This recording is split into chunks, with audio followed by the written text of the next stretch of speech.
Houston Texans at the Indianapolis Colts. Texans favored by 1. Playoff spots on the line for both. They're both 9-7, right? 9-7. Texans and Colts.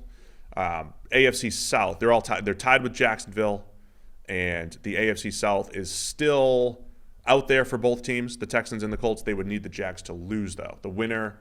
So whichever team wins is rooting for Jacksonville to lose. Got it.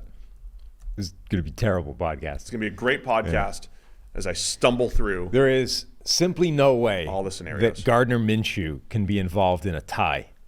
He will not allow it to happen. Him individually will not allow that to happen. If it's down to the last play of the game, somebody will put up points. Whether it's his team or the opposition, there will be points on the final play of the game if it is down to the wire in overtime. I like it.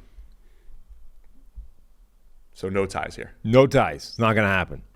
Minshew's played a lot cleaner the second half of the season after a crazy first half. But we've talked a lot about the Colts, their offensive line. They got Braden Smith back last week and how he's playing through injury, but he's better than poor Blake Freeland. He is. Michael Pittman being back last week opens up that offense. There's been a bit of a revolving door at running back, and I think this is what speaks to the offensive line is they've had success with Zach Moss running the ball, whether it's Jonathan Taylor back there.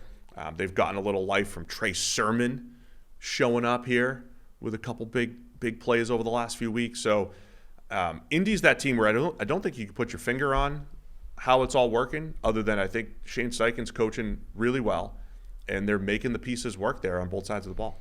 Yeah, both defensive lines have been really big parts of their success this year.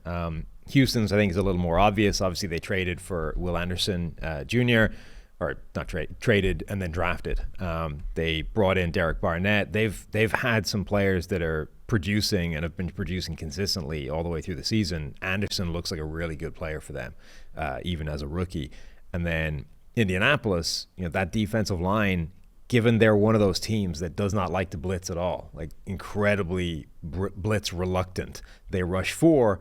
Those 4 need to win, and they have been winning pretty much through the year. And again, it's a collection of guys that you wouldn't say should have an amazing success rate. Guys like Samson Ebukam has become, a pretty good pass rusher for them, just as an individual rushing 4. So both those defensive lines, I think, have been really impressive this year. I think Houston has a bit more everywhere else.